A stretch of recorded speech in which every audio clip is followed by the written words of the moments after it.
We're out here today because we want the war in Ukraine to end. We want the war in Ukraine to end. That means that the peace talks between the United States and Russia need to continue.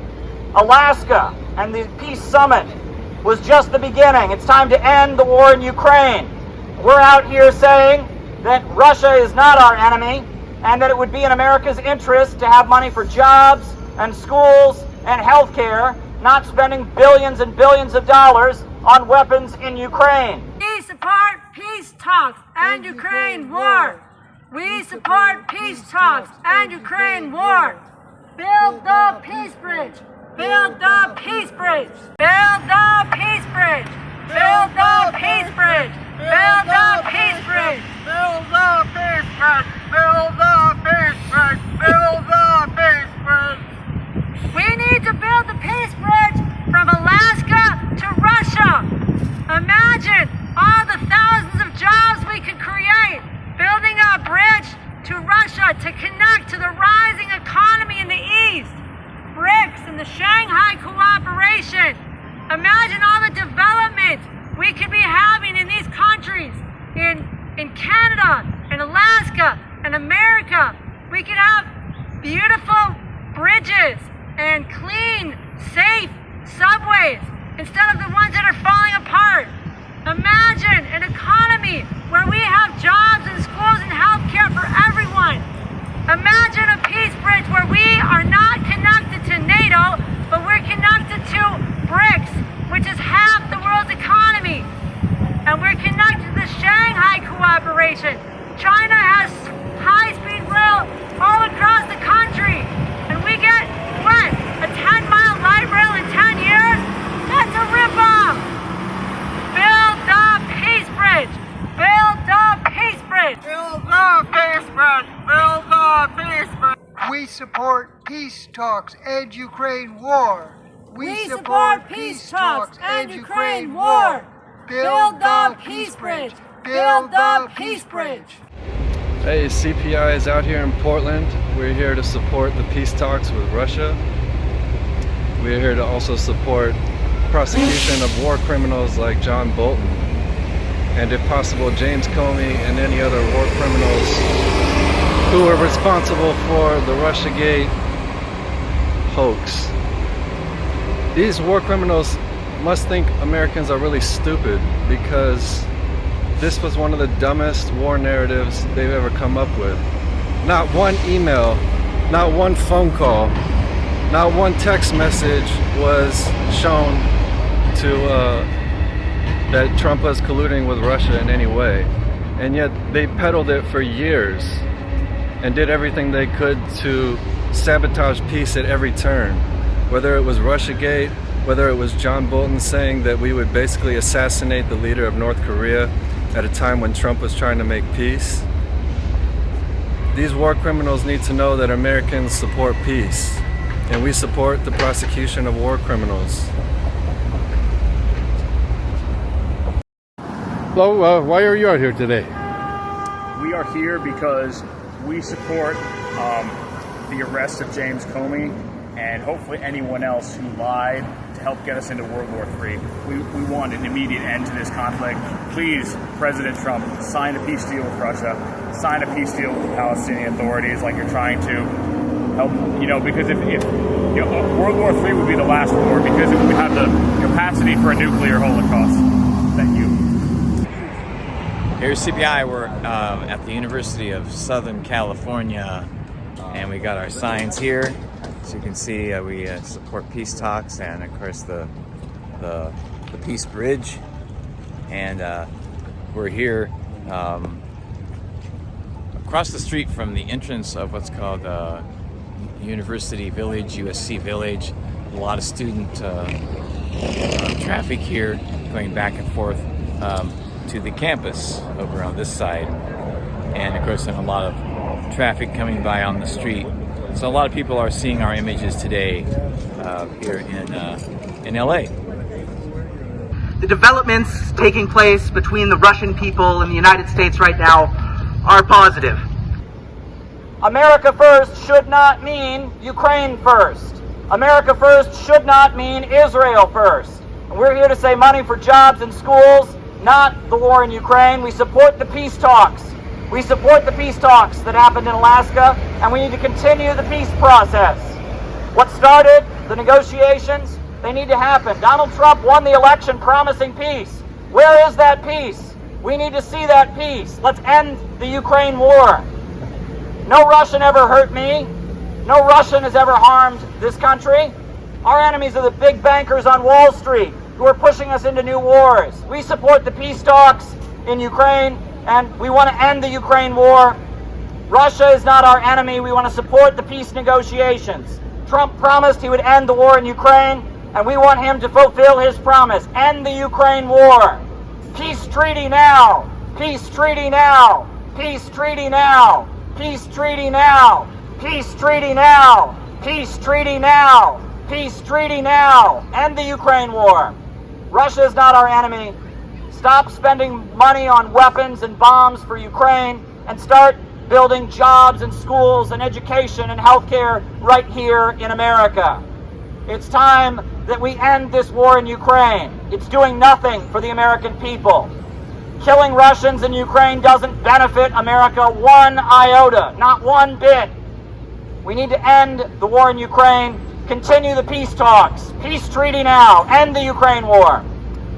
I'm gonna lay down my sword and shield down by the riverside, down by the riverside, down by the riverside. I'm gonna lay down my sword and shield down by the riverside, down by the riverside. I ain't gonna study war no more, study war no more, study war no more, no more, study war no more. I ain't gonna study war no more, down by the riverside. It's Gavin and Judd with the Chicago Center for Political Innovation, part of a national day of action to support the peace summit in Russia between President Trump and President Putin. We should be friends, not enemies. That's what most of the American people want. That's what most of the world wants. Two largest thermonuclear powers in the history of the world.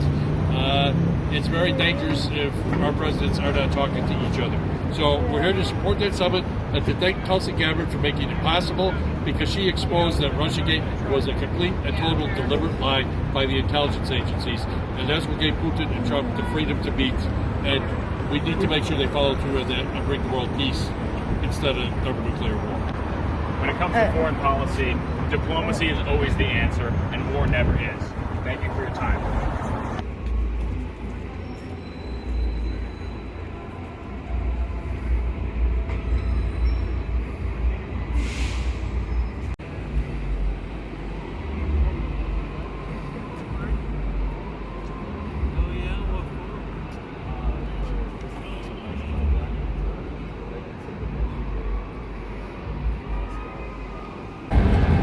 They couldn't make him give in? What's that? Think he's going to give in? Who's that, Putin? Yeah. Trump? Both of them. Oh, I hope so. Because they're two of a kind. I want to see peace in Ukraine, yeah. I hope Oh so. yeah, I want to see it worldwide. Yeah. Because there's too many conflicts going Amen on. to that, yeah, amen to that. Yeah, way too many. You want a flare? Yeah. Now's our chance to prosecute the war criminals. Huh? They just indicted John Bolton. That's partly why we're out here today, because they're prosecuting the war criminals who were partly responsible for Russia. Behind the foot now, huh?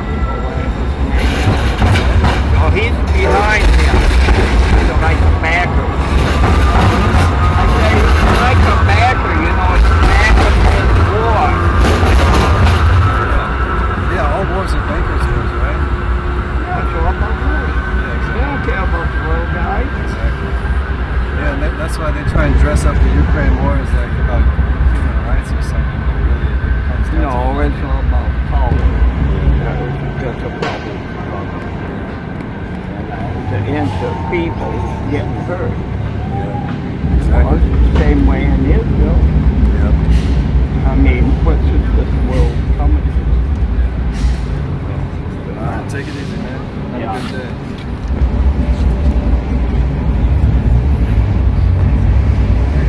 Yeah, you can like maybe stop it and then just.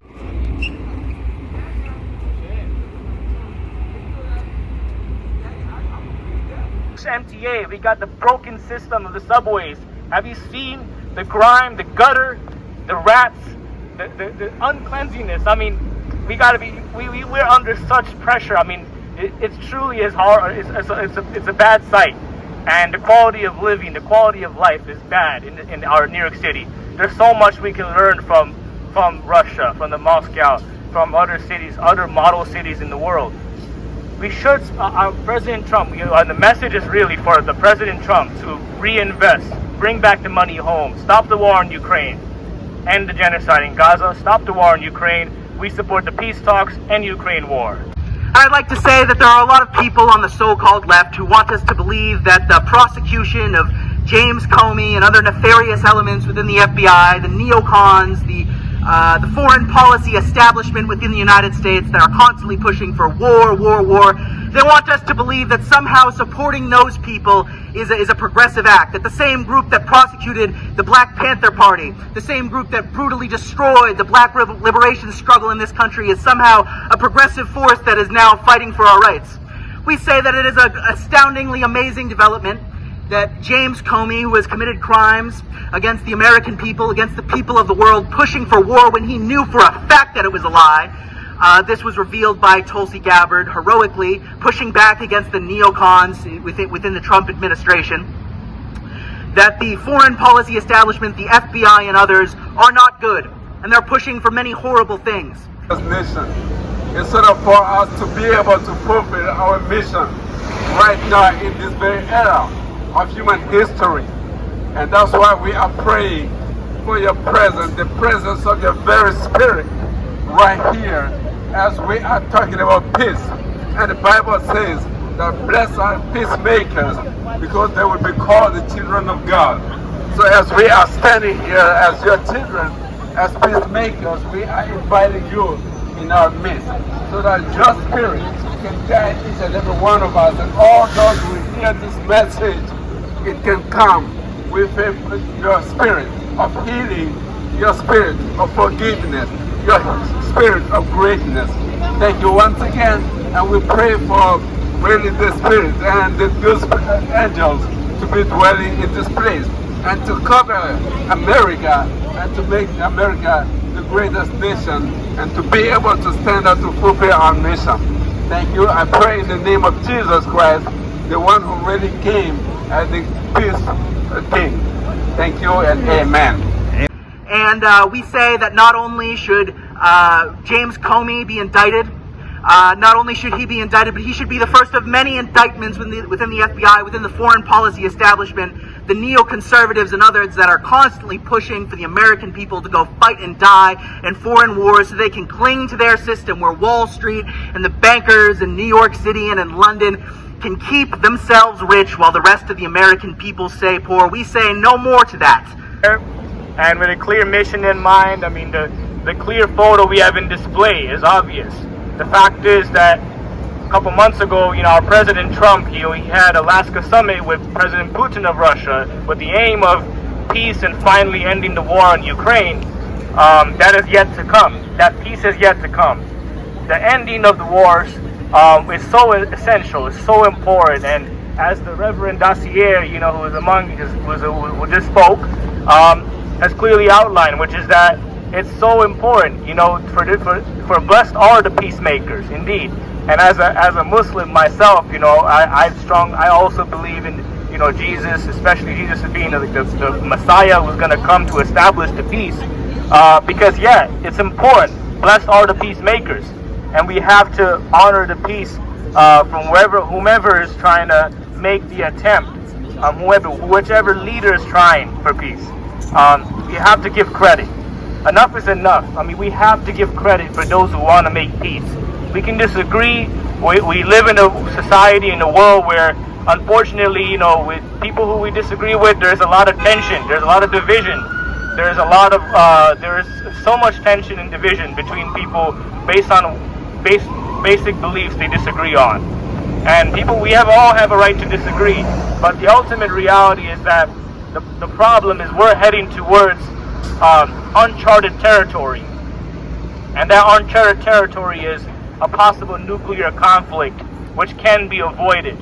And this we're trying to stop a war in Ukraine. We support the peace talks and Ukraine war. That's very clear cut. And likewise, the genocide in Gaza. Likewise, the genocide in Gaza. Because these wars, they simply drain resources. They're taking our tax dollars, and our hard-earned money is going to support those efforts. And meanwhile, we have homeless veterans sleeping out in the streets. We have Americans who are being put last.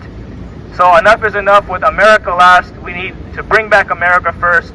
Trump needs to honor his promises of turning the country from America last to America first. We are here in Minneapolis to say Russia is not our enemy. Russia is not our enemy. Russia is not our enemy. Indict John Bolton. Indict John Bolton. All together reveal that the FBI lies to Congress about Russia interfering in the 2016 election. That was a lie. To get us into war with Russia. John Bolton is the biggest warmonger in Washington. And what do we get for it? We get poorer and poorer. Indict John Bolton. Indict John Bolton. Indict John Bolton. We are here in Minneapolis to say, bring our troops home. Bring our troops home. John Bolton is responsible for sabotaging the peace talks with North Korea. He's been trading with North Korea. Trade, not war and sanction. Trade, not war and sanction. Indict John Bolton. Indict John Bolton. John Bolton is accused of selling military secrets to other countries. That is treason. That is treason. How does that help America? We want our tax dollars to go for schools, jobs, and healthcare. Not war against Palestinians, not war against Russia. Russia is having an agricultural boom while our farmers are going under. Why is that? Because the imperialist globalists want to reduce the amount of food in the world. They want to reduce the population. They want to keep us fighting with each other on the internet. The internet is not real. You are real. You are the source of our wealth. Russia is not our enemy. Russia is not our enemy. Russia is not our enemy. Indict John Bolton. Indict John Bolton. Indict John Bolton. Not only should James Comey be indicted, but other nefarious actors like John Bolton and others, the neocons, Marco Rubio, the people pushing for war with Venezuela right now, the people pushing for a war with Iran right now, pushing the Palestinian people further into death and despair, are the very same people who want war with Russia because they see that Russia is a competitor on the market for them and they want to cling to their system. We say no more to that. We support peace with Russia. We support peace with China. We support peace with Iran. We would like the United States to join with the emerging BRICS economy, join a multipolar world of peace and prosperity and development, not war and death and destruction. We want money for jobs and education, not for death and destruction overseas. We support the peace talks. End the Ukraine war. It's time to end this war in Ukraine. There's nothing for America to gain on the battlefield in Ukraine, sending weapons and death as an export. Russia's not our enemy. China is not our enemy. Iran, Venezuela, Cuba, these countries are not our enemies. Our enemies are the Wall Street bankers. Our enemies are the big ultra monopolies that are grinding this country into poverty. America first should not mean Ukraine first. America first should not mean Israel first. America first should not mean Taiwan first. America first should mean jobs and schools and education for our people, not bombs and death and destruction for people all over the world. Look at our country. So many people are struggling just to pay their bills. This country has gotten to the point where you have to spend $200 every time you go outside. The inflation is crippling us. The inflation is grinding us into poverty. Look at the Midwest and the heartland of this country. The bridges and the highways are falling apart. And they've got us fighting each other, fighting against each other. And we're sending more and more weapons overseas. Russia is not our enemy. China is not our enemy. The African governments, the Union of Sahel States, Ibrahim Traore, they are not our enemy. Our enemy is the international bankers. Wall Street is the ones that are getting us into war. Wall Street are the ones that are setting up a prison industrial complex. We need America first. Jobs, schools, healthcare, and education, not war around the world. America first. America first doesn't mean Ukraine first. America first doesn't mean Israel first. And we've got to end this war in Ukraine. We've got to end this war in Ukraine. We support the peace talks, end the Ukraine war, peace with Russia, peace with China, start rebuilding America. We need economic opportunities for our kids. We need new highways and bridges. How about some high-speed railway across the heartland of America? Wouldn't it be amazing if we weren't sending weapons across the planet, but we were rebuilding our own country? Wouldn't it be amazing if we invested in our people instead of bombs and tanks and prisons? Wouldn't it be great if our enemy was the opioid epidemic, if our enemy was poverty, if our enemy was ignorance, if our enemy was mental illness and violence, if our enemy was the things that are actually threatening our people, not people on the other side of the planet who've never done anything to us? We need to team up with the governments around the world who are building and constructing, and we need to oppose the drive toward war. Last night I had the strangest dream I'd ever dreamed before. I dreamed that all the world agreed to put an end to war. And the people in the streets were low, were dancing round and round, while swords and guns and uniforms were scattered on the ground. Last night I had the strangest dream.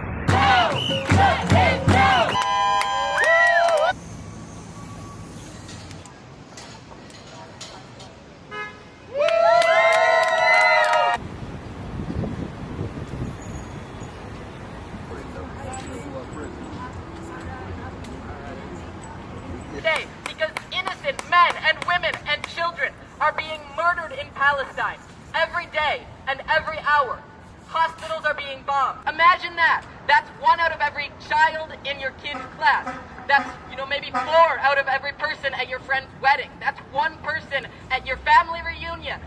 And this is happening because this country, the United States of America, and its vassal state in the Middle East, Israel, have determined it politically useful to bomb the fuck out of Palestine. And that's what we're here today to fight against. That's what we're here today to say, we're not having this anymore. We're going to fight until Palestine is free. We're going to fight until the bombs stop dropping and the territory is given back to the Palestinians. We're standing here on October 7th of 2025. It's been 2 years since Palestinians broke of neglect.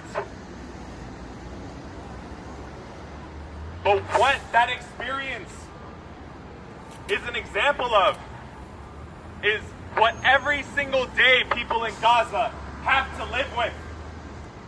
Explosions, destruction, death and injury.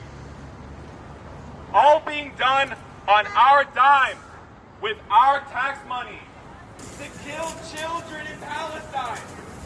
You believe a fucking word he has to say? Do you believe what he has to say? No. Fuck no.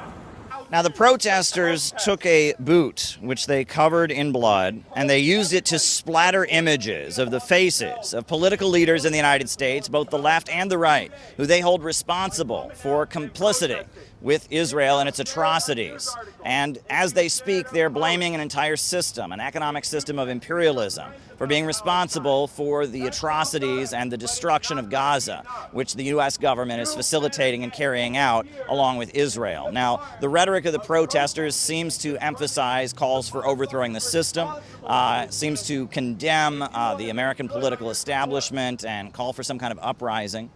UG contract American, U.S. citizen in Israel that are on PR cover for it. As of a few days ago, the news came out that Donald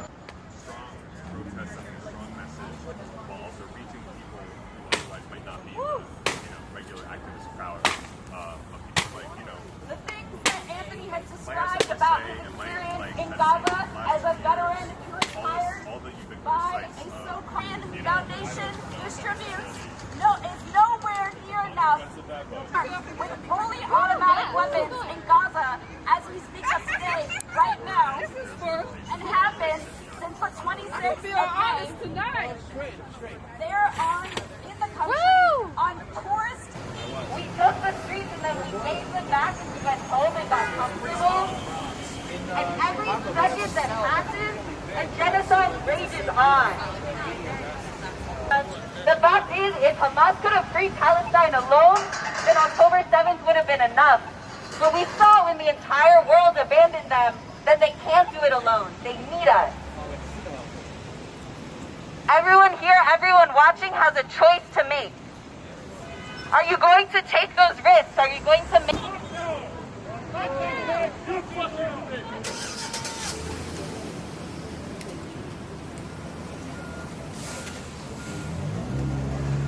We're having a protest. From the river to the sea. From the river to the sea, we'll live forever. Say free, free Palestine. Free, free Palestine. Free, free, free Palestine. Free, free, free Palestine. Free on the shoulders of Palestinian people, of all people who are looking for freedom, who are fighting for freedom and liberation. And we need to carry that torch. Everyone who's standing around being bystanders, you need to be a part of this because this is on everyone's shoulder. How can you live in the exploitation of America? One more time. Free, free Palestine! Free, free Palestine. Free, free, free!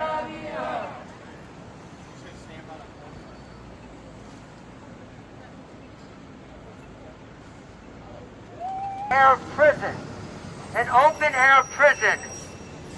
The media can tell all they want. They can spin it all they want. But this was resistance. This was resistance. Israel, go to hell! Israel, go to hell! It is right to rebel! It is right to rebel!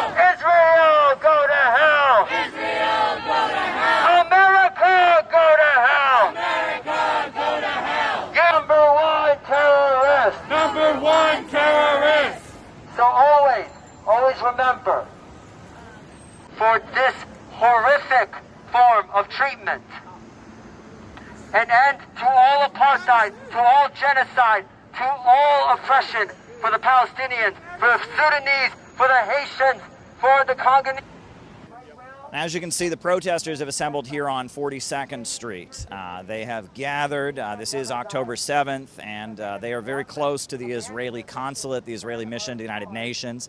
We're here on 2nd Avenue, and the protesters have covered their faces. Now, that's because many protesters have been doxxed, have been threatened with losing their jobs, losing their position in school, facing disciplinary action for participating in these protests. And so the protesters feel a need to cover their identity because of the fact that there are repercussions here in New York City for those who speak in support of Palestine. Now, often these protests assemble with a permit. They have a part of the street that is blocked off for them. That's not the case today. These protesters are here without a permit, and there has been a statement they've been circulating anticipating arrest. So we're going to see how things go here. Now, the police have blocked off the road up to the Israeli mission and consulate, and the protesters are here. They're in the street. They're on the corner. There's a lot of police around. We're going to see how this develops. Supposedly leftist politicians and the gangs of the Palestine. We have Congo, Jesus of love you. Cuba, Jesus. of Venezuela. No, He's the only one. He's the only one. He's the peace. Jesus is peace. Jesus is the answer. Jesus is the answer. Okay, Jesus died on the cross for you. And he loves you. You need to stand up. Don't look human. Look at the real God. Talk about Palestine. And for God to love the world, that he gave his only one son, that whoever believes in him shall not perish but have an eternal life. If you repent and you accept Jesus, Jesus is here. Jesus loves you and he's here. He born in Israel, in Palestine. From the sea, from the river to the sea, Palestine will be free. Palestine will be free. There is only one solution. There is only one solution. Intifada revolution. Intifada revolution. There is only one solution. There is only one solution. We're here in front of the Israeli consulate.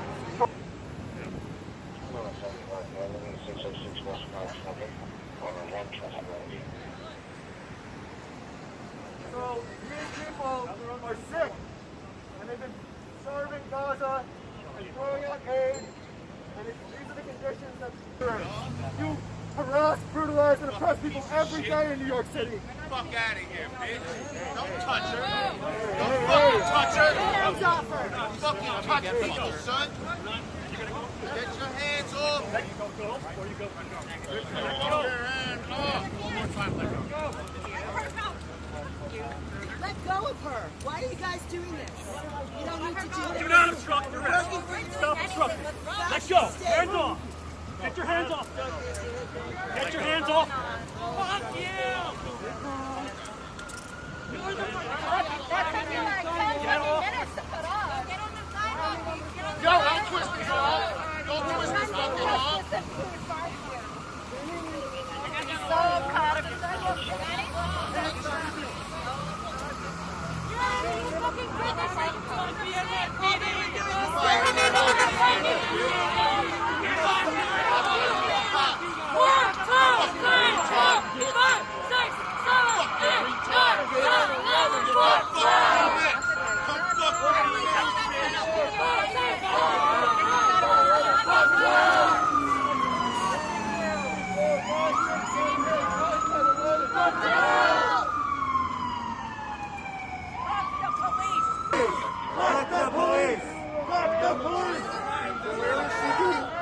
What precinct is he being taken to? It is right to rebel. NYPD go to hell. Son. It is right to rebel. Fucking punk. NYPD go to hell.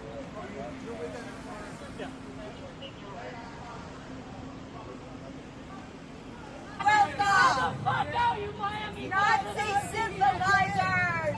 Nazi sympathizers are not welcome!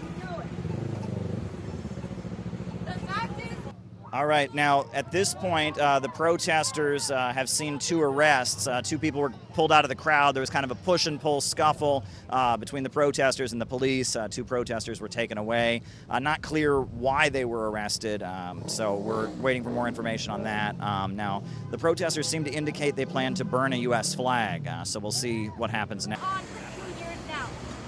When this empire demands that we pledge allegiance to the flag, both the U.S. flag, a symbol of the greatest criminals in the world, and the Israeli flag, itself a desecration of a religious symbol used to shield Israel's crimes against humanity. We must instead pledge allegiance to the people of the world.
experience realizing that they're alone.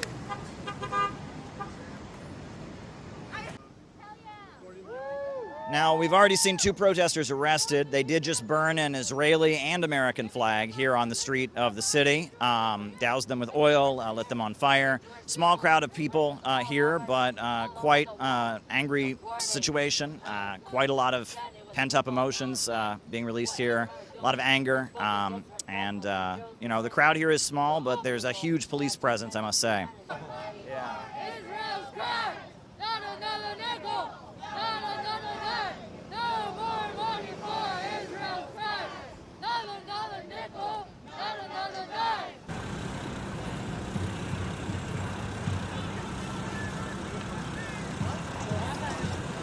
Has a right to exist, and people have rights to exist.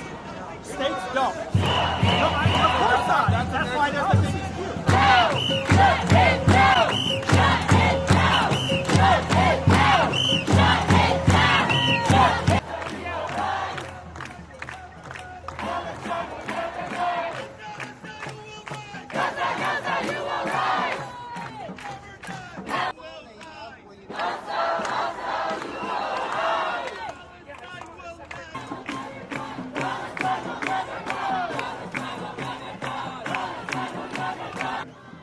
Now we're here in front of Fox News, the building owned by News Corporation, which is the corporation that owns Fox News and the Wall Street Journal. And as you can see, there's a very big crowd of protesters here. They've picked the spot because Fox News is perceived as being a very pro-Israel network and very much distorting the image of the situation as far as the protesters are concerned.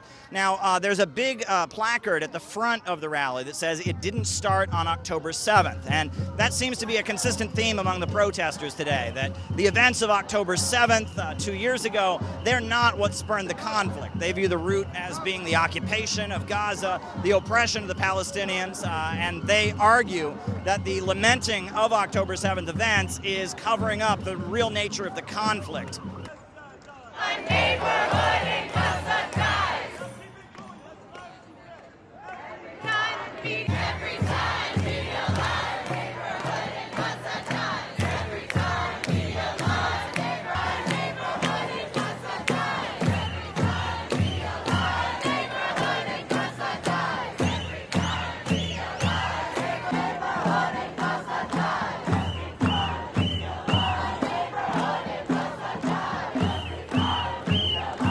Neighborhood in Gaza dies. Every time we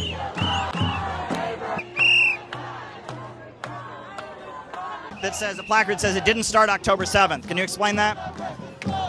It didn't start on October 7th because Palestine has been occupied by quote-unquote Israel since 1948. And even before then, the Zionists were attacking Palestine and moving in on their land. And being under occupation, they've been murdered, jailed, raped, and even not given the food that they need in Palestine because of Israel. Fuck that. They were living under a genocide anyway. It was a slow genocide. Now, do you feel like the Israel lobby has a lot of power over American politicians? Yeah, I mean, like, they bought and paid for, and that's not okay. And also, people have a right to resist when they're occupied under international law. All that we're talking about here is international law. Israel doesn't think that they have to uphold international law. That's it. Do you think the UN might take action to stop Israel? The UN has not taken action. And also, we should never have a veto power. U.S. should not have a veto power. That's it. That's it. That's all I have to say. Thank you. This might sound like a conspiracy theory, but I believe it's because of Mossad, you know, from the Epstein files to a lot of other things. You know, they're blackmailing U.S. politicians. But along with that, with AIPAC, they're basically bribing U.S. politicians, and that's making it so, you know, they're passing laws and bills that are not only worsening our country, but are improving Israel's country at that, you know? I mean, think about it. We've had a government shutdown. That means our troops aren't getting paid, but Israel is. That does not make sense whatsoever. Bribing and buying out our politicians, and our country. Those billions of dollars that are going to Israel could be used here, could be used for the homeless, could be used for healthcare that they have in Israel, but they don't have here. We're paying for our tax dollars. And I say it has to stop now. The U.S. needs to stop sending its money. The UN needs to get involved. This needs to stop immediately. And then to add on to that, you know, Israel, and along with that, billionaires are dividing the people, you know, between religion, between politics, between race. You know, I believe that no matter if you're left or right, black or white, you know, Muslim, Jewish, I believe that everybody needs to just kind of unite to fight back against this Israeli threat. The Yemenis have been in a civil war that's been going on for a long time. The Houthis have taken control of some areas in Yemen. It's a very long and complicated civil war, and they stand in solidarity with their brothers in Palestine no matter what, as well as other countries, because the other countries in the area, like Saudi Arabia, are bombing and killing Yemenis people, as well as helping and supplying the Israelis, and they want to stand with the Palestinians, their brothers in faith, in ethnicity, and in humanity, to not let this continue. That's why.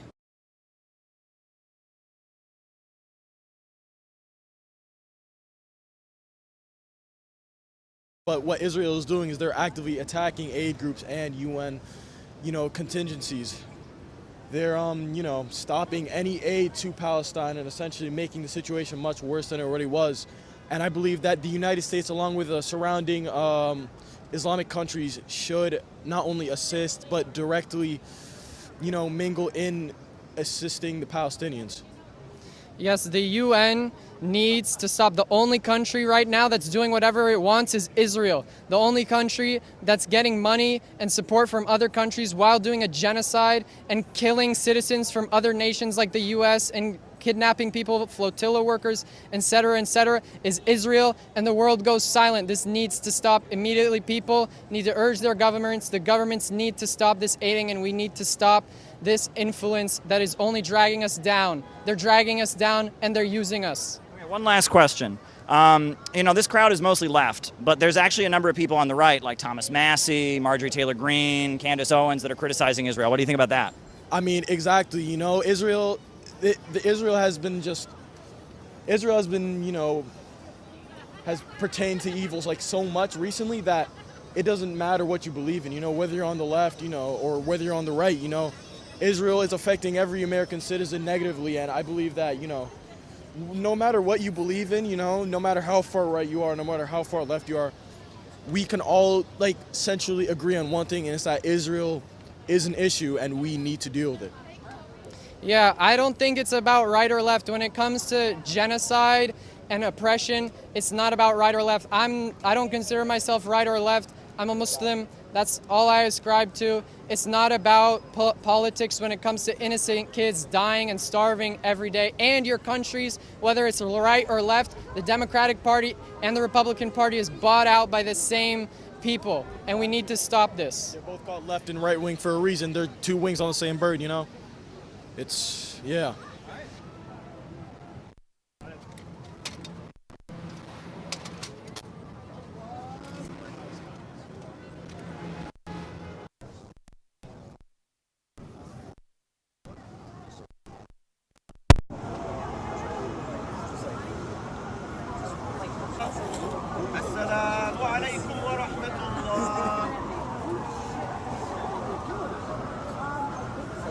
I'm good. Oh my goodness, it's been too long. Yeah, man, next time answer the text messages, man. Come on. Okay.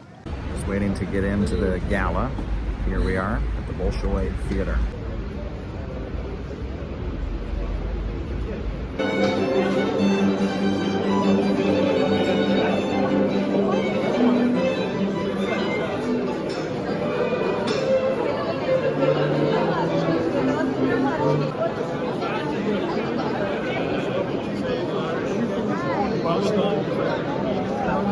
Yes. I'll be back early again. Right, the ceremony should be starting soon.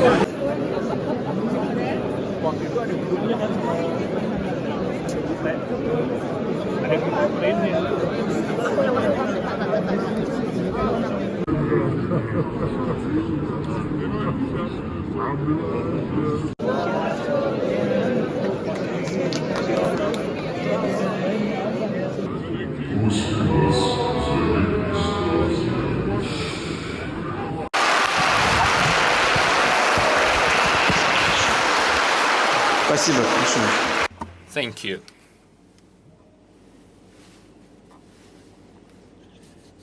Shall we begin?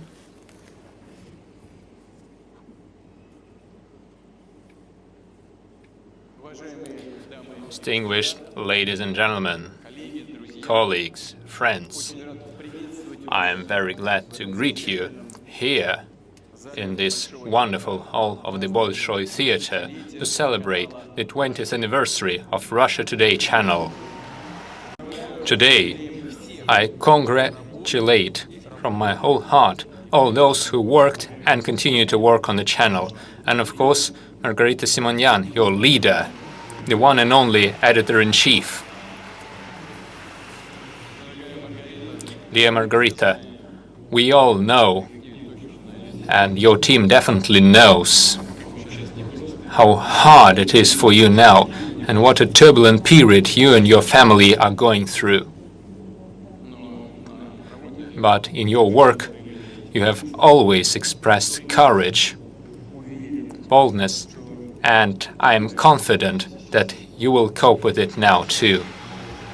We remember, back in the beginning of the 2000s, the leading Western mass media were abusing their monopoly. And I would say almost always they disguised anything they wanted as objective news. They were trying to dominate the hearts and minds of millions of people by imposing new rules, or rather, basically, ideas and new civilizational space based on the wrong ideas. Up to this day, we are outraged by the fact that the terrorists who took hostages and organized deadly attacks and bombings in our cities, schools, hospitals, were called by the well-known Western channels as rebels. They wanted the world to sympathize with these bastards and child killers. Back in the day, we found it hard to defend the truth in the information space and to defend the true picture of the events, since outside of the country we did not have a strong voice. I will emphasize that the sovereignty of Russia that we have been fighting for and continue to fight for and shall always fight for relies upon our ability to share with the people on the planet an objective picture and impartial information. That is why RT had to appear, which is exactly what happened 20 years ago. For 2 decades, thanks to RT as well, we hear an entire spectrum of voices from all across the earth, the people of Asia, Africa and Latin America.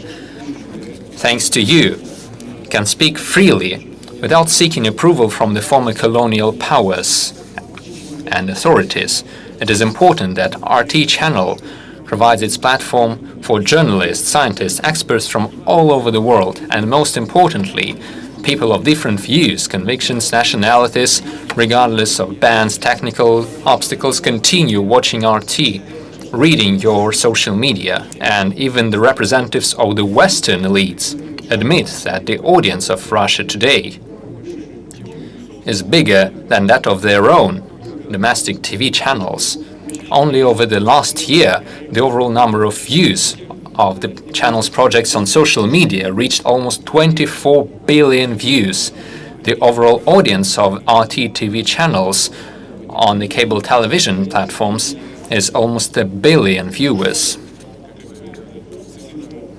And this figure leaves us convinced that you will continue your successful work, and this is understandable. In Europe, in the United States and in other countries, the citizens are aspiring to preserve their national culture, the memory of generations. They are countering the social inequality, the destruction of their family, and the attacks on the rights of the children. And this coincides with the Russian position on these matters, and it is thanks to RT that the world learned that our country firmly defends traditional values. We are a stronghold in the modern life and the modern world, which is full of conflicts and differences and challenges. We never discriminated or banned anything. Before coming here to the historical stage of the Bolshoi Theatre, I had a meeting and a talk with your colleagues. working in the hostility zones and filming videos about and films about the heroes of the special military operation, and I would like to welcome them separately.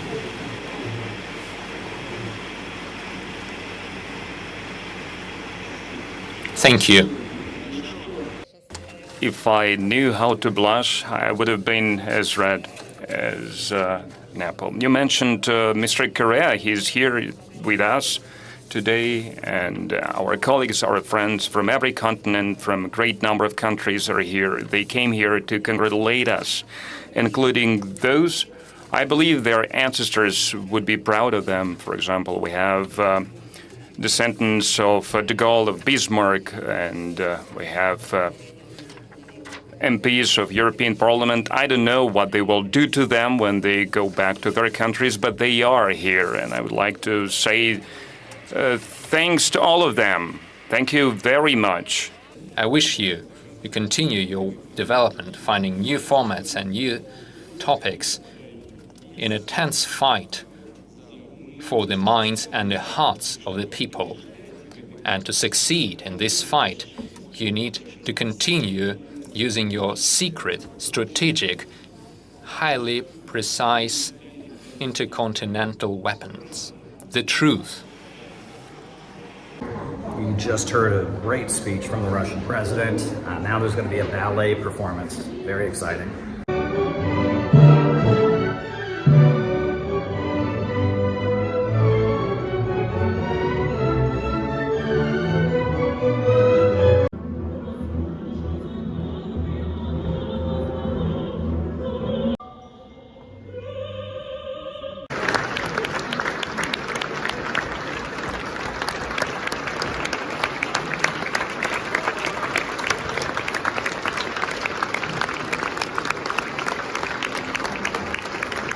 So as you know, probably, on Saturday there was a huge mobilization by the Democrat Party against Donald Trump. It was called No Kings, and many people are commenting on the rallies, how it was largely middle-aged and elderly people, and how the rallies seemed to have no real substance other than Trump derangement syndrome.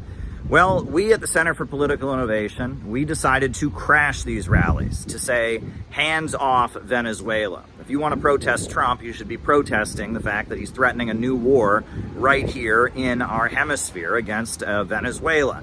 And we reject largely the Trump derangement syndrome message, but we called for hands off Venezuela. Now, we went to a number of these rallies around the country, and made our point, hands off Venezuela, interrupted elected officials, passed out leaflets, had some great conversations.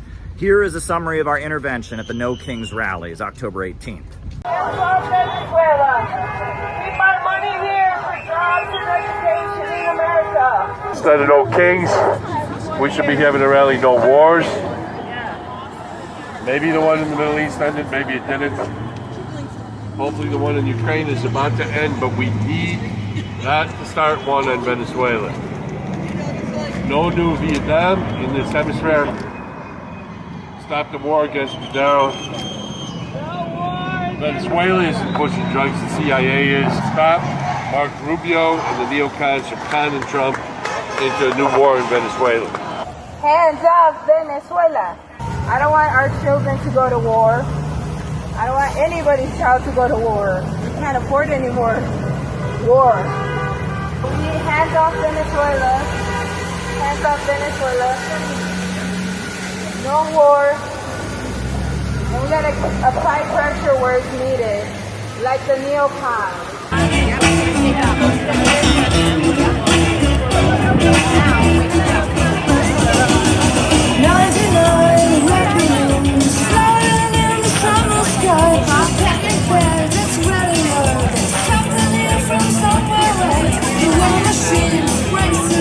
In Twin Cities. Come on, buddy.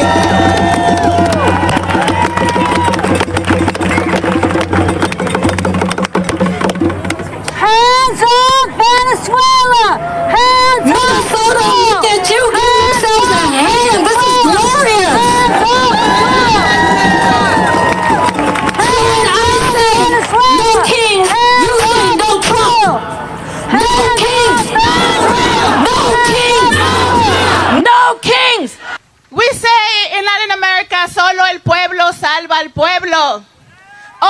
the people can save the people. We are the people that will repair, restore, and make this nation finally the place of belonging for all of us.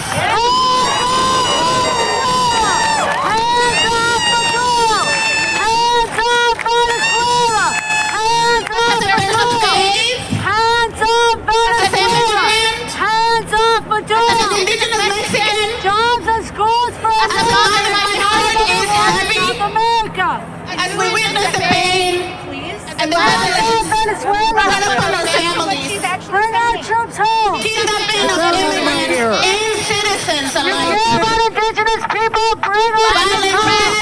No war in Venezuela. militarized victims in the name of full safety. Well, it's disrespectful to invade another country. When hearts are numb, the cries of We don't want no World War III. We don't want World War III, folks. This is what we ought to be talking about. The kings are the military-industrial complex, the pharmaceutical-industrial complex, the Democrats, the Republicans, even Mamdani. He wants the young people to think Maduro is a dictator. He is not. So it's not just Marco Rubio. It's Mamdani and the Democrats too. Because at the end of the day, they make money from the lobbyist groups. We need to get money out of politics. That's what we need to do, folks.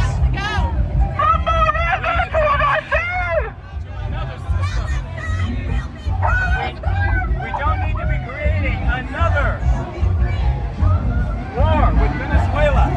Venezuela never attacked us. We're bombing fishing boats.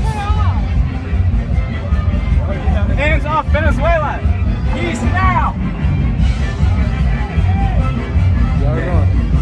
We got a oligarch crisis. So stop the war in Venezuela. You're worried about guns? Bring our troops home and stop bombing other countries. No, stop the war in Venezuela. Jobs and schools for America. You want to stop school shootings? Let's stop selling guns to Nazis in Ukraine, huh? How about that? And what about the abuse of the criminal justice system? My dear friend and your dear friend, Tish James, is facing an indictment along with James Comey. This is an abuse of the criminal justice system. Basically, he took your Medicare and Medicaid and got rid of it so that he could give it the money to the billionaires. It is so evil, so wrong, and we can't stand it. Hands off Maduro. Bring our troops home. From kind of Trump into war with Venezuela. That war will make Vietnam look like a picnic. Everybody in Venezuela's got a gun and they all love their president. This war will be a dumb war to get into. Any war is dumb, but this war will be really dumb. Stop Rubio's war in Venezuela. Got to concentrate on ending wars, not making wars. If the Democratic Party adopts that message, they'll win 100% of the House. But instead they're talking about stupid stuff. Brother, I like your sign a lot. Could I ask you about it? Yeah, sure. All right. You are live on No Jumper, brother. What is Hands Off Venezuela? What's going on for those that don't know? So for those who don't know, right now the U.S. is trying to destabilize Venezuela again, to trying to take its resources by claiming that the government is in cahoots with narco traffickers. While we all know that the CIA, there's a 60-minute segment that shows that a general that was smuggling was actually a CIA asset. Wow. Yeah, so it's like a... So kind of like mirroring what happened with the Iran-Contra. Yeah, it sounds like El Salvador in the 80s. Yeah, definitely. But this was in the 90s when Venezuela is still not in a socialist government. Okay. Yeah. And why do I keep hearing about Israel's involvement? The Venezuelan government has been very outspoken about the genocide that's currently going on in Gaza. So if you have a legit government calling you out by name and word, by calling it a genocide, saying that you're committing genocide out loud. I don't think you're gonna like as Israel hearing that, like when having that. They don't want to get put on blast. Yeah, they don't want to get put on blast. You could insinuate it and be fine with it, but like they don't want to be called out for what it is, because like there's meaning, like legally there's meaning to those words, like so Okay. there's retribution, but. Well, at the end of the day, it's money in politics. I mean, it doesn't matter where that money is coming from necessarily. I mean, there's lobbyist groups of all kinds. And, when Obama was president, the Supreme Court passed Citizens United, which put that on steroids. Right. Basically, it had already been in place, but now anything goes. And we're seeing the influence of AIPAC in practically every part of our government. You know what I mean? So it's like, and even Trump, I think at the Knesset even admitted, to the world that, we're getting all this money from, Miriam Edelson and all this. And, the irony of this event here is George Soros funds a lot of the No Kings events.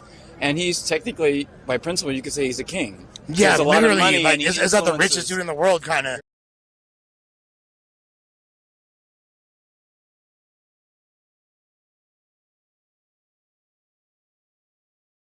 Hi, this is Paul and Gavin from the Quad Cities branch of the Center for Political Innovation. We're here at the No Kings rally in Davenport, Iowa, and I figured this was going to be a few hundred people at the most. It actually looks like thousands of people, and so I was able to get out 100 of the Stop Trump and Rubio's War on Venezuela, I guess specifically Rubio's War on Venezuela, flyers out. Those things went like hotcakes. He has lost the plot with this circus rally. Instead of campaigning to stop Comey and John Bolton from going to jail, they should be campaigning to throw Mark Rubio in there with them. Regime change wars are a crime.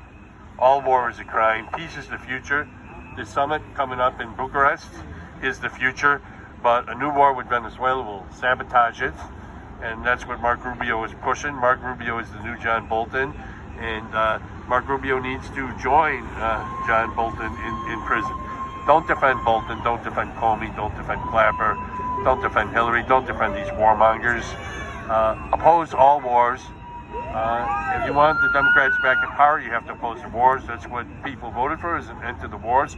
That's not what this administration actually delivered. If you show you're going to deliver it, then you'll win. But if you show that you oppose him even talking about ending the wars, then you're going to lose again. People are tired of the wars. People around the world are tired of the wars. People in the United States are tired of the wars. And we don't need a new Vietnam here in our hemisphere. We need to stop this war with Venezuela. We need to fire Mark Rubio and have him be John Bolton's cellmate. Now, the meeting in Budapest between Trump and Putin was canceled by the Trump administration, but Donald Trump himself said that he was open to having the meeting in the future. The Russian president echoed those words, saying it was more like a rescheduling than a cancellation, and that Russia is open to dialogue at all times. Now, at this point, here in New York City, we saw the arrival of Kirill Dmitriev. Now, he's the CEO of the Russia Direct Investment Fund, and he arrived for a meeting that had been scheduled before talk of Budapest and went ahead. It was not canceled, and he emphasized that he would be meeting with unnamed figures from the Trump administration, and that when they met, they would be discussing the financial aspects of improving relations between the USA and Russia and working to end the conflict in Ukraine. US President, this event was planned long ago, and it was not cancelled by the American side, despite the unfriendly steps recently taken by the US. We see that, as President Putin said yesterday, the language of pressure does not work with Russia, and it's crucial that Russia's national interests and security interests are always taken into account. So the potential for economic cooperation with Russia remains, but only if there is a respectful attitude toward Russia. We also see many attempts by our European Britain to undermine direct dialogue between Russia and the US, between President Putin and President Trump. This is due to the fact that multiple attempts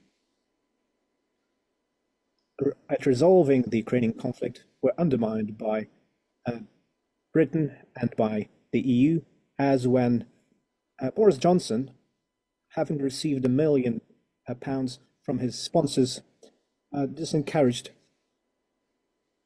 the Ukrainian regime from talks. The situation in the British economy, in the European economy, is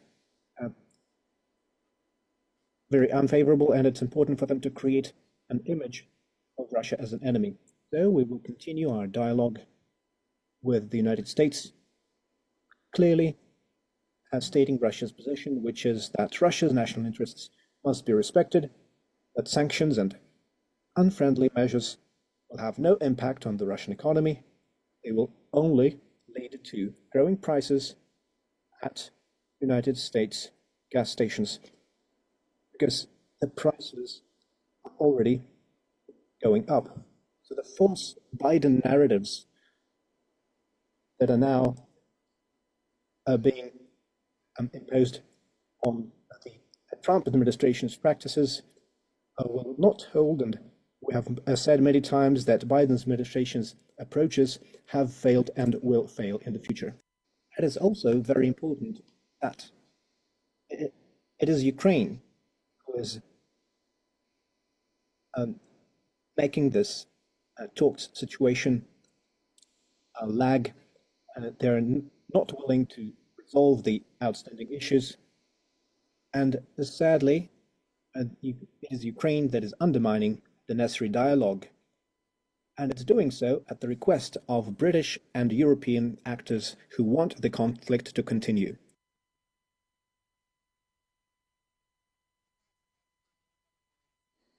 We won't go into detail as to who we're currently meeting. We're meeting several representatives of the US administration. We will also have another meeting that will probably be made public, but mostly it will be closed doors discussions about how we can go on with the dialogue, proceeding from the need to respect Russia's needs and Russia's position based on what our president said yesterday. Thank you. It was a very high profile, very popular post that even President Trump noticed, that there was an idea that is currently resurfaced by a tunnel. Well, this is an idea that is over 100 years old. Initially, it was proposed by American investors during the Tsar's times, create a bridge, to create a railway to connect Russia with Alaska. There were discussions on how that could be made real. Then the so-called Friendship Bridge between Khrushchev and Kennedy were discussed during the Soviet times. It is now clear from the files transmitted to the American side by Russia recently.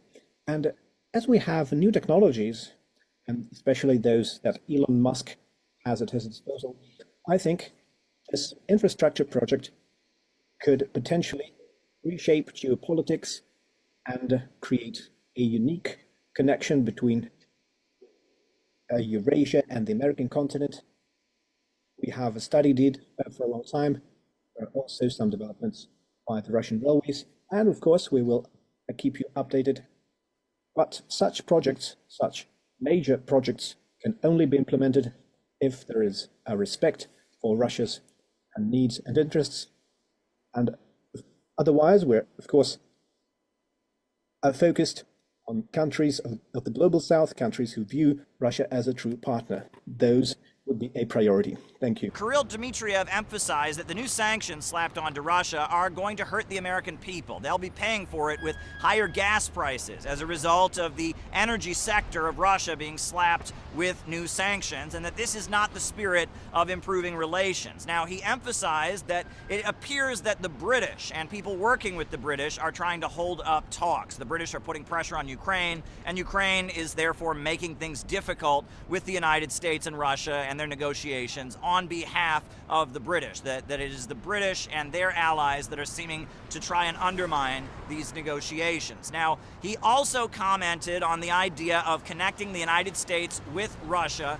via a tunnel under the Bering Sea, connecting Alaska to the Russian Far East. The Bering Sea tunnel, he talked about how there had been ideas about this for the last 100 years or so. There was talk of a friendship bridge during the Kennedy administration, and he emphasized that now, due to technological breakthroughs due to Elon Musk, the tech giant, that now these visions of a tunnel connecting the United States to Russia under the Bering Sea are a lot more practical and a lot less expensive. The technological breakthroughs of Elon Musk have made that dream much more possible. So there is a real possibility now of the United States and Russia being connected over the Bering Sea. The meeting proceeded as usual. It was a meeting that had been scheduled. It did come as a surprise, but from what we understand, this was not an emergency meeting or anything like that. It was a meeting that had already been scheduled and went ahead regardless of Budapest being put on hold. Folks, we want peace around the entire world.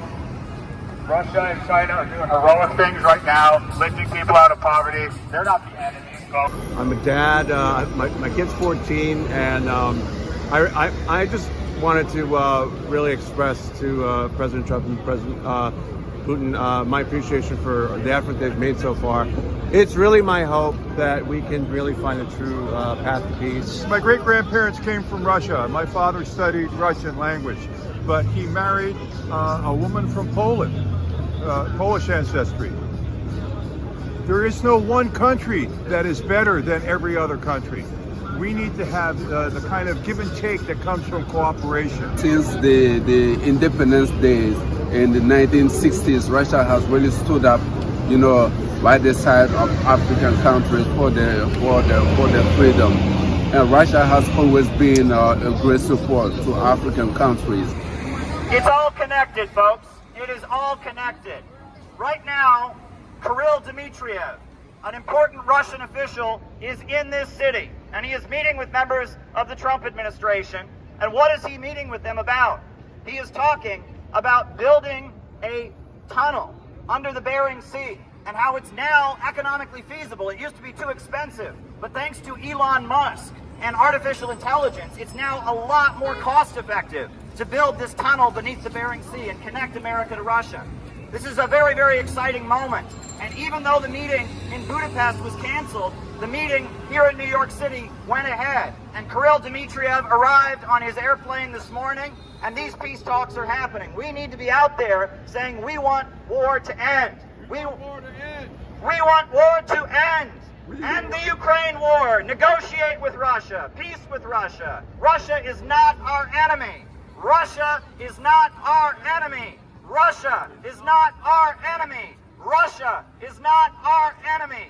Russia is not our enemy. The Ukraine war, this war has been going on for a couple of years now. We know that there is a system of peace and cooperation where countries can do their own thing and have their own cultures and develop without other countries interfering. We do not want to force the USA system onto other countries. We want to allow other countries to do their own thing, spend our own money on our own people, instead of having our taxes be sent to some wars overseas. Thank you. We're in a moment full of great opportunity for peace. Great opportunity. These are the best of times and the worst of times, to quote Charles Dickens. Right now, we are on the precipice of possibly moving ahead toward a world of peace and innovation. But there's a lot of danger hanging over our head as well. The danger that this peace activist could die in a prison cell. The danger that we could have a new world war. We're full of great opportunity and hope, but we're also full of danger. This is a key moment. Generations from now, people are going to look back on this day. They're going to look back on 2025 and all the dramatic events of this year, and they're going to ask, what did you do? How were you involved? That's right. Were you part of helping bring about a new world of peace? That's or right. were you part of marching us toward the disaster of war? That's right. This is a key moment, and I believe all of you are here on this earth at this time for a reason. You are here because you were meant to be here in this moment, and you have a difference to make in the world. Those who are sincere, those who really want their own development, Russia is here to help. And that's why I'm speaking about my own country, Mali. Russia has been a faithful friend to Mali. Russia has been a great support to Mali. About the peace talks that are happening. Don't buy into the idea that Russia is our enemy, that we should fight this war until every last Ukrainian is dead. Let's talk about moving toward peace with Russia. Trade, economic development, opportunity, peace with Russia, peace with Russia, peace with Russia, peace with Russia, peace with Russia. And we want to thank Tulsi Gabbard. because she revealed that Russiagate, the idea that Trump was elected because of Russia, that was all a hoax. And it was all a hoax. Read it. Tulsi Gabbard, that's our Director of National Intelligence. And she revealed that Russiagate was a hoax. Russiagate was a complete hoax.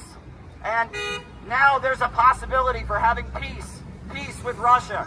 Russia is... Even the school I studied in my universities in Mali was built by Russia. So if you go to Mali, the main buildings, all of them were built by Russia.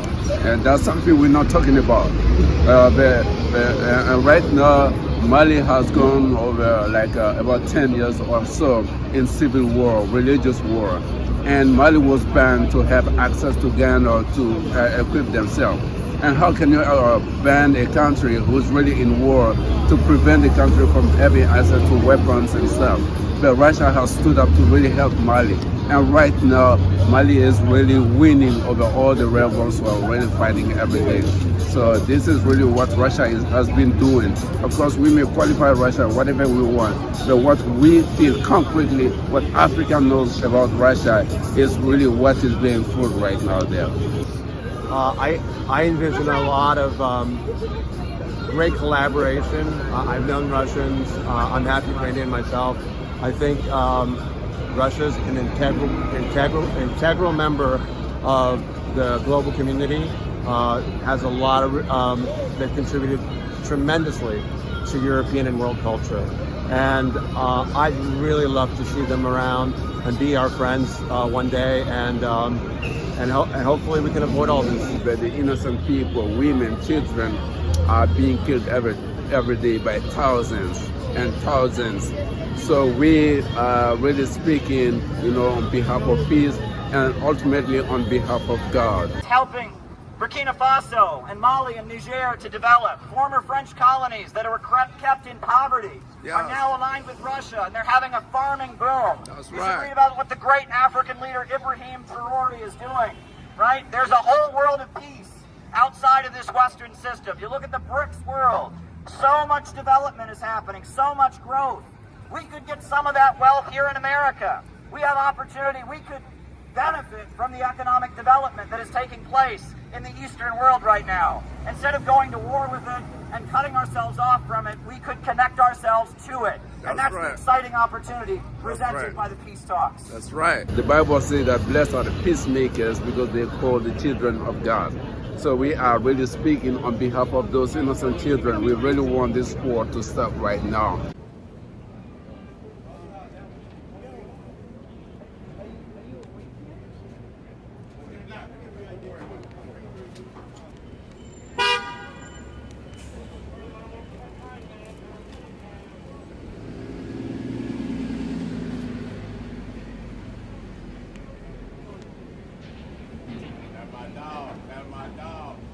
We're here outside the headquarters of the Salvation Army in Manhattan, where food is provided to those who are in need. Across the country, many are anticipating a large increase in the demand on food banks after the Supplemental Nutrition Assistance Program freezes on November 1st as a result of the government shutdown. I don't know. Hopefully they get turned back on. I just saw the article on TV. Like, I saw it on TV, so hopefully, it gets after the shutdown, hopefully they turn it back on. So. A lot of people really depend on food stamps. Can you talk about that? We feed 200 to 300 people a day, and and that's to supplement their food stamps. Without the food stamps, we'll be feeding thousands. And where's the money going to come from? The government won't give it to us. Now, are you anticipating a huge increase in the number of people who come here for food? Yes, a huge increase. During the pandemic, we were doing 500. And it went down to 300. So without the food stamps, it's going to increase again. What do you think about 42 million people losing their food assistance on November 1st, possibly? It's just awful. I mean, that's going to put the word, it's bad enough we already in the inflation. That's just going to cause more of a pandemic. Because with people not having their food and limited resources already, what are people going to do? Yeah. How can we improve our poverty if we're going to take away? 2 million people are going to lose their food stamps on November 1st. What do you think about that? I think it's very tragic and very terrible that hardworking Americans or people who can't afford foods and in dire situations and struggling at night to feed their family and kids. And the most important thing as us as Americans that, we're supposed to support and help one another. And that's what the programs are for. It was made for. You just tear down the foundation that the people who made this program to help millions of Americans is make sure they struggle at night. 42 million people losing their food assistance. I think it's very unfair. And there are multiple families, there's thousands, if not millions of families depending on this assistance. And because of a shutdown, for whatever reason, it's very unfair. You got people that need food. Yeah. Do you blame Trump for it, or do you blame the Republicans or Democrats? Or I don't know. I believe in bipartisanship, so I do feel like it's a collective effort, but, I don't want to put the blame directly on Trump, so... Yeah. 42 million Americans are going to lose their food stamps November 1st. What do you think about that? I think it's a raw deal. Everybody should be able to eat in the United States. And I hate to say it, but the man in charge needs to be out of charge. Because he's trying to be a dictator. He's letting everybody know it. And everybody's going along with him. And all his Republican friends need to be out.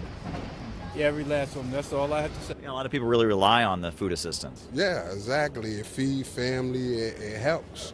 It helps in a lot of ways, but if they take it away and affect people Medicaid, that's just going to put us in a crisis, and I believe it's going to bring our crime rate up. Who do you blame for it? Because they're blaming each other. Democrats are blaming Trump. Trump and the Republicans are blaming Democrats. I think it goes hand in hand. I think the whole point of the House of Representatives to represent America as whole as a nation and come to a mutual agreement on establishment, how we can compromise and do better and program the situation, help better people for homelessness. It's an epidemic out here since COVID, and still nothing been changed. So I think we as Americans, we be more mindful of our freedom of speech and, and know important who to vote for, especially at this time of need, because it's open our eyes and be more aware of who is leading our nation further for the future. At the same time, they're about to cut off food stamps. We're about to start a new war against Venezuela. They're threatening Venezuela. They got the military. That's millions of dollars. What do you think about that?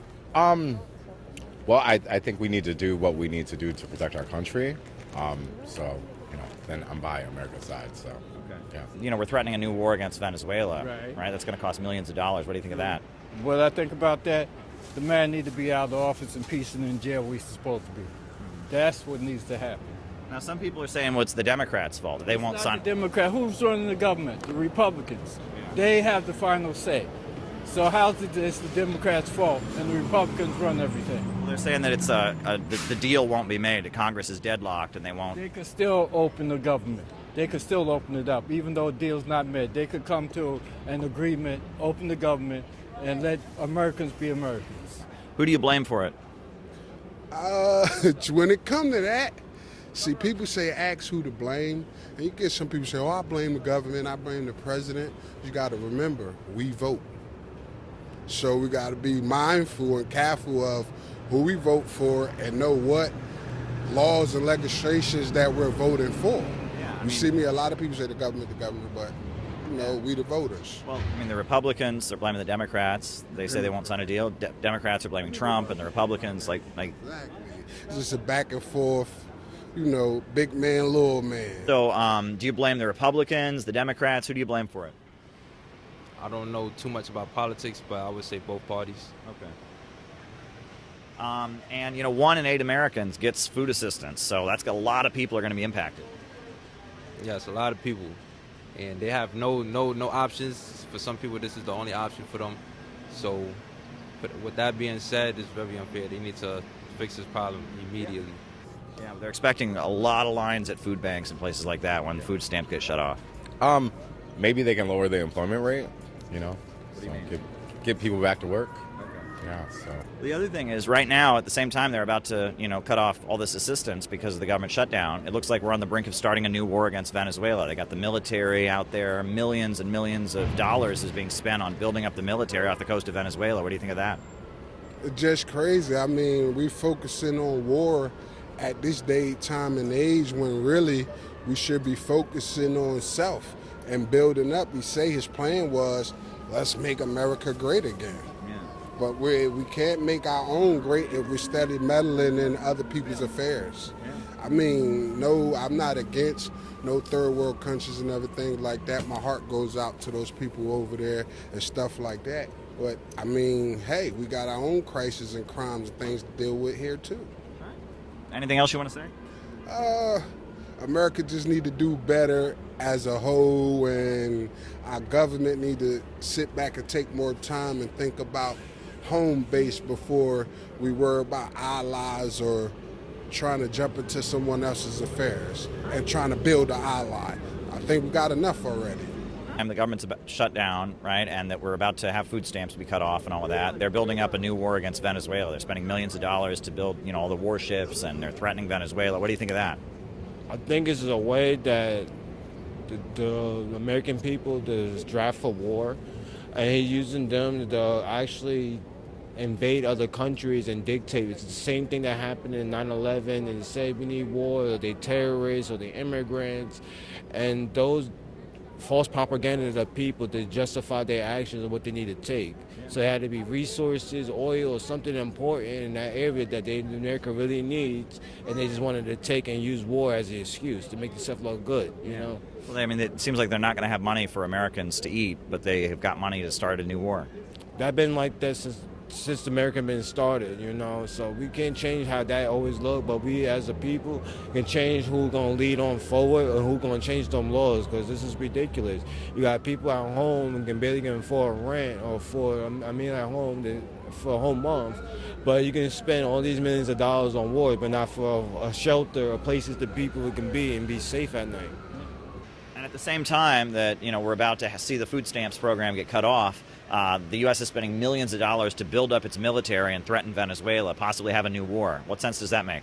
It makes no sense at all. I was just talking to family members about all of these trades and millions of dollars being sent to other countries and stuff. And, it's unfair that they're not focused on the citizens themselves. Even putting the money into, like, potholes and things like that. I just hit a hole on an expressway not too long ago, crazy hole. And, this money seems like it's not being placed in places that it needs to be. Now, Congress is deadlocked, and Republicans and Democrats can't come to an agreement about the federal budget. As a result, the U.S. government is shut down, and it appears November 1st could be the day that the Supplemental Nutrition Assistance Program that provides food to low-income people across the country will be put on hold because of the government shutdown. Now, at this point, many are hoping Republicans and Democrats can reach some kind of agreement, but if the government remains shut down, November 1st, they are anticipating a huge rise in the demand for food at food banks across the United States.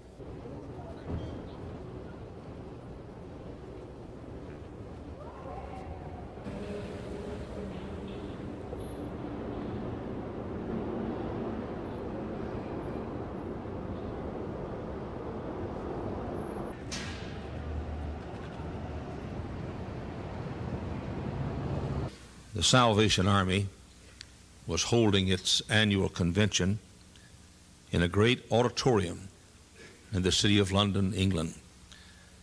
For the first time in the history of the great Salvation Army, its founder and leader, General Booth, was unable to attend the convention. Gloom spread across the floor of the convention as those several thousand delegates realized that for the first time in its history, the Army would not have its leader and founder present at the convention. Someone got the idea that since General Booth could not be there, perhaps he could send a message or a telegram and have that message read to the delegates from its founder. General Booth agreed to do so. The moderator gavelled the great convention into session and said, "Ladies and gentlemen, I'm sure that all of you know that our great leader is not able to be here. General Booth is ill and near blind, and he had to stay in his room. He cannot come to this convention and will not be here. However, he has sent us a telegram, a message to the delegates for me to read to you at this time." Whereupon he reached in his pocket and pulled out a message, and this is what it said. "Dear delegates of the Salvation Army Convention, others. Signed, General Booth. Lord, let me live from day to day in such a self-forgetful way that even when I kneel to pray, my prayer shall be for others. Others, Lord, yes, others. Let this my motto be. Lord, let me live for others, that I may live like thee.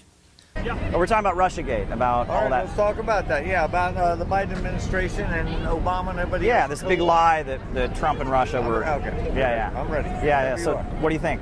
Well, of course. Well, you know that we just had a No Kings march all over the No Kings, but they ignore the fact that Biden was he's surrounded by a cabal of left-wing type of people who are literally trying to subvert the presidency. You know, they don't like authoritarian.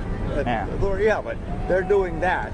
And it just goes on and on and on. The FBI used to, investigate Trump with the false dossier, and it goes, and what's the guy's name? Comey finally, hopefully going down, but they never go down. Even the worst enemies, they never go down. Yeah. Sometimes, but maybe now they will. Why do they want us to hate Russia so much?